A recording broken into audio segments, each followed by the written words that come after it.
Coast Wrestling of Louisiana presents Spring in the Ring, live April 28th at the Amelia Recreation Center in Amelia, Louisiana. For more ticket information, call 985-518-0433 or visit our brand new website, gcw-gulfcoastwrestling.com. What's up, boys and girls? This is Lance White, and you are watching WGS-TV.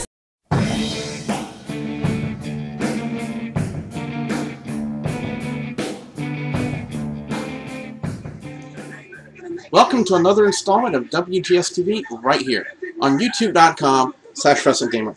I'm Billy Boudreaux, and this is going to be my Impact Wrestling review for the week of April 12th, 2012. They opened up the show this week with a segment involving both Team Eric Bischoff, but Garrett Bischoff's team as well. Now, from what I've seen, Eric Bischoff's team is going to be comprised of Bully Ray, Christopher Daniels, Kazarian, and Gunner. And what they're going to be doing throughout the night is they're going to be having a best of three series to determine who has the one-man advantage going into the Lethal Lockdown match this Sunday. So the first match was going to involve Gunner, and the first person announced for Garrett Bischoff's team was Mr. Anderson. And it kind of makes sense stemming from what happened involving Anderson and Gunner last week. But the way they played it out is, they let Anderson's his temper get the best of him, as it were.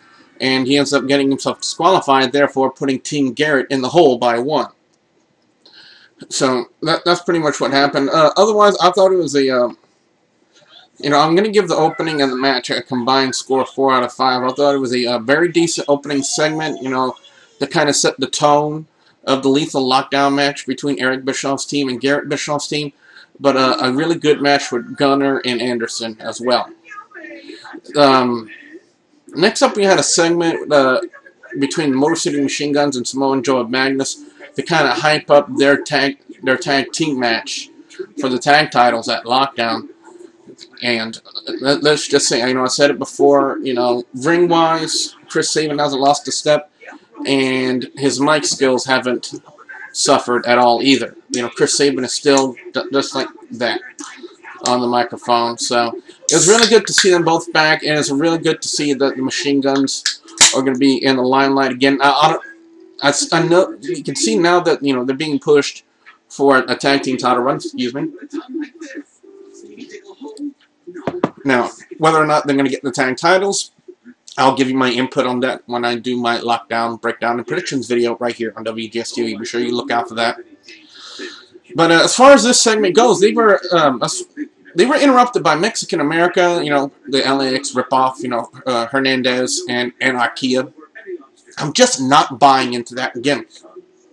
I'm sorry, TNA, but LAX was good. They were the good Mexican tag team. I'm not buying the Mexican American gimmick, and I'm not buying into Anarquia. I just can't. It's that awful. It's that awful. But this segment was by far from that. It was really, really good. And I think the fans really enjoyed the fact that not only Samoa Joe and Magnus beat up Mexican America, but so did Motor City Machine Guns, which tells us that neither team will be turning heel from this match. Neither team will be turning heel. So far as this segment goes, 4 out of 5.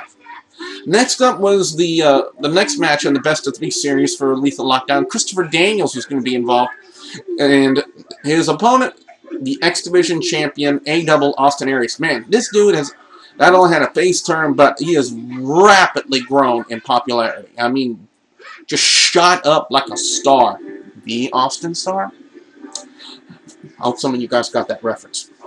Really good match with Austin Aries and Christopher Daniels. Really impressed with a lot of the high-flying stuff that they did. Especially when it comes to Daniels. We always expect really great stuff out of him. And Austin Aries really came to play as well. Great match between these two guys. You expect nothing less with two great athletes. Two great performers in the form of Austin Aries and Christopher Daniels. 4.5 out of 5. I thought it was that good. Next segment, I'm going to tell you right off the bat, 2 out of 5. You know, Jeff Hardy, I've never had an issue with him on the microphone. Never had. I always thought he was good. But they're setting up the ring, the steel cage for Eric Young and ODB's wedding, which I will discuss when I get to it. I can understand them having him go out there to cut a promo for his match with Kurt Angle at Lockdown. But the promo was less than 90 seconds, in a sense. It's like they basically, told him to go out there and entertain the crowd for about a minute or so while the cage was going up. That's the kind of impression that, I got from that segment. It was like they told Jeff Hardy, "Hey, we need someone to go out there and kill time with the crowd while this cage is going up." So they told Hardy to go out there and cut a 90-second promo for his match with Kurt Angle. That's the kind of vibe that I got from it. The kind of vibe is saying that we know Jeff Hardy wasn't supposed to go out there and cut a very long promo. They just had him go out there just to kill time so the crowd, either so the crowd wouldn't get bored or, they needed some time to queue up the next promo, which was the reaction of Montgomery Gentry for what Bobby Roode did to them last week, and James Storm's reaction to it. Let me just say this: I'm always been a big fan of Montgomery Gentry, and I think I might have grown into a bigger fan because they really, both Eddie Montgomery and Troy Gentry, they really did a good job in the promo. They did a really good job in the promo. I'm very impressed with the way they were able to kind of add to the energy of the promo, add to that anger feeling that they're supposed to be having towards Bobby Roode and what he did to them last week. I thought they did a phenomenal job, carrying themselves in this promo. So, kudos to Montgomery Gentry for doing a good promo with James Storm, 3.5 out of 5.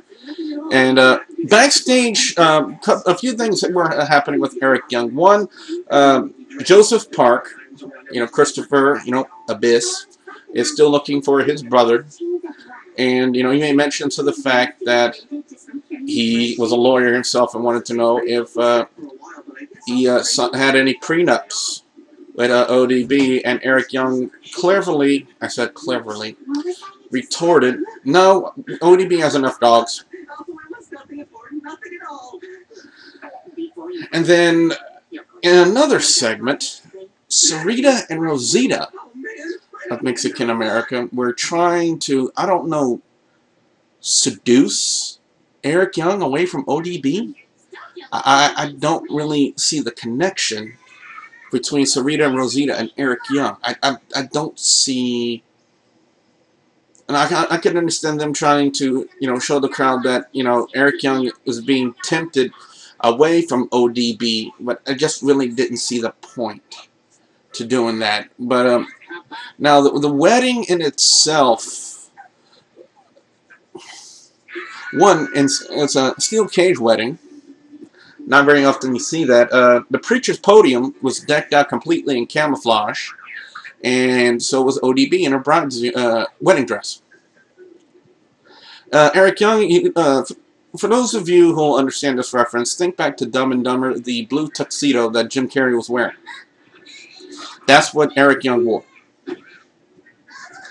Yeah.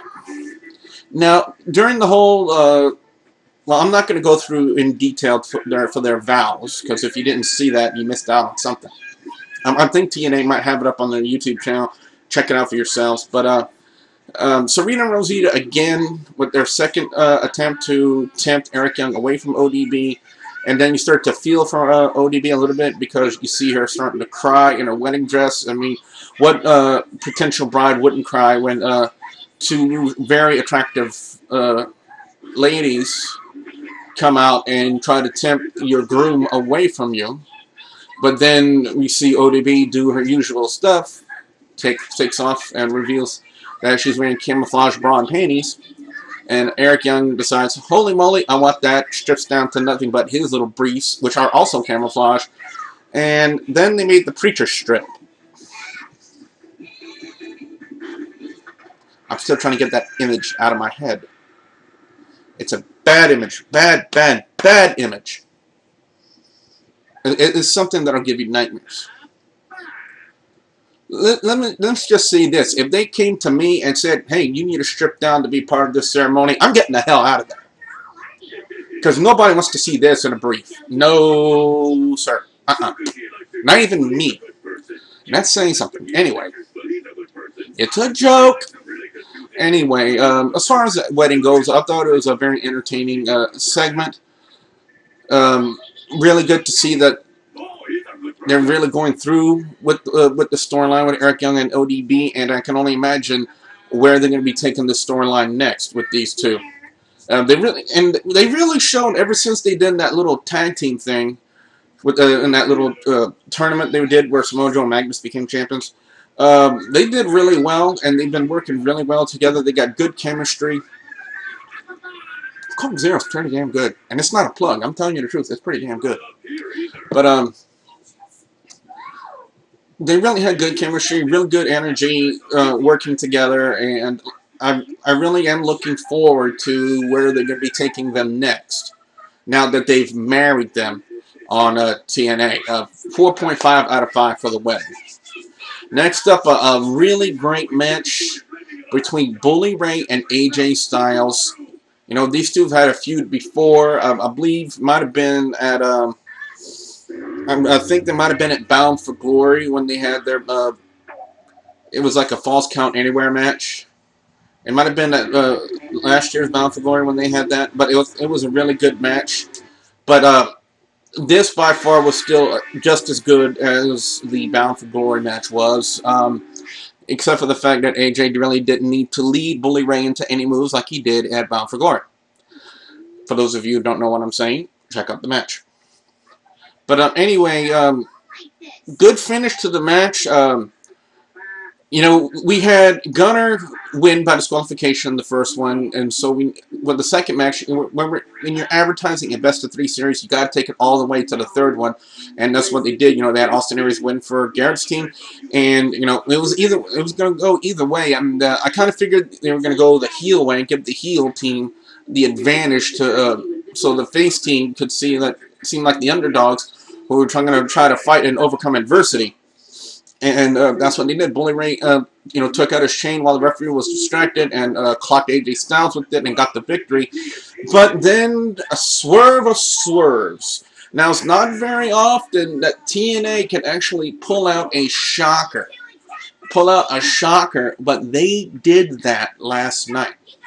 Hogan came out, Hulk Hogan, the new general manager of Impact, and said that they needed, he was making a change to the Lethal Lottery teams. It wasn't going to be a 4-man format anymore. It was going to be a 5th man, and Eric Bischoff only had about 3 minutes to pick his 5th man. Now, when they came back from commercial break, Eric Bischoff and Ric Flair were going on about how they felt that Hulk Hogan was going to place himself in the Lethal Lottery match, and Eric Bischoff wanted the privilege of being in there himself, just to stand over Hulk Hogan's broken body, and Ric Flair's agreed to it, so Eric Bischoff becomes his own 5th man on his team. Now, the swerve was swerves. Hogan says he's taking his general manager job very seriously, and the fact that he already clued in Garrett Bischoff a few days earlier about the new format, the 5-man format, and Garrett Bischoff already had his 5th man. Now, everybody in the crowd, including yours truly, was thinking that this was going to be Sting, because, you know, of the intense hatred Sting has for Eric Bischoff, and of course the issues he's had with Bully Ray.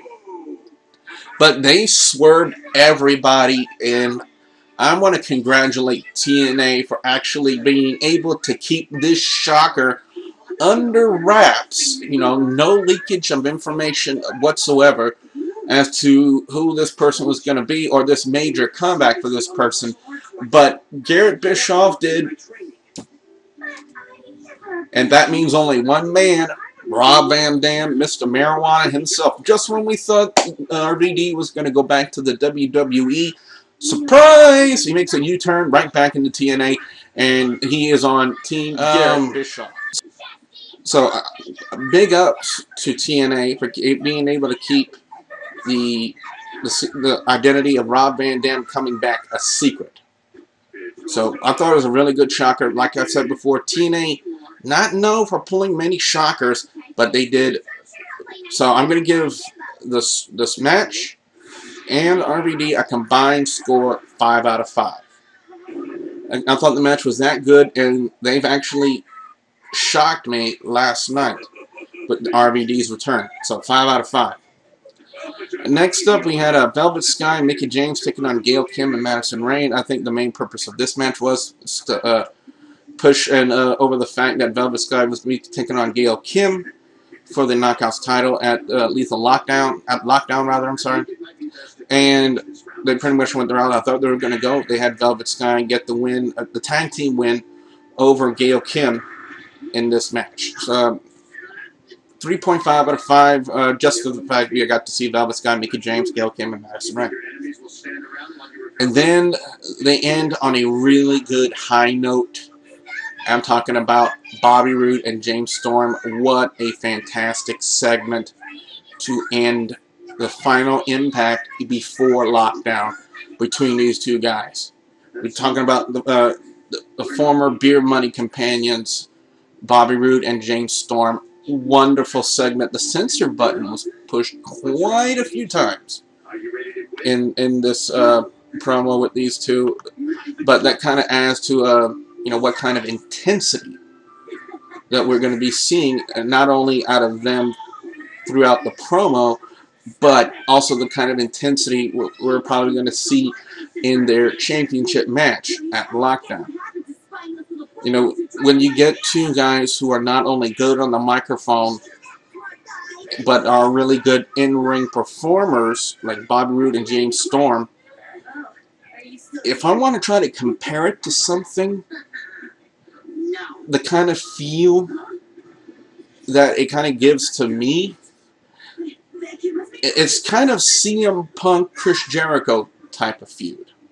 That's the kind of impression it gives me, That's the kind of, feeling I get from it, between these two guys. It's the same kind of energy, that same kind of intensity between Bobby Roode and James Storm. It's that same kind of feel you get between CM Punk and Chris Jericho. But then again, as my opinion, I could be wrong. 5 out of 5 on the ending segment. What I want to know now from you, the WGS-TV viewers and subscribers, your thoughts on Impact Wrestling this week.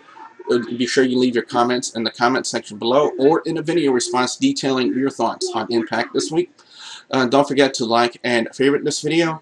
And don't forget to, in a couple of days, I will have my breakdown and predictions video of TNA Lockdown. Be sure you look for that, and be sure you put your predictions on that video as well. And don't forget, if you haven't yet, please subscribe to youtube.com/WrestleGamer. So with that being said, I'm Double B Billy Boudreaux saying thank you very much for watching. I won't come here to visit you anymore if that's what you want.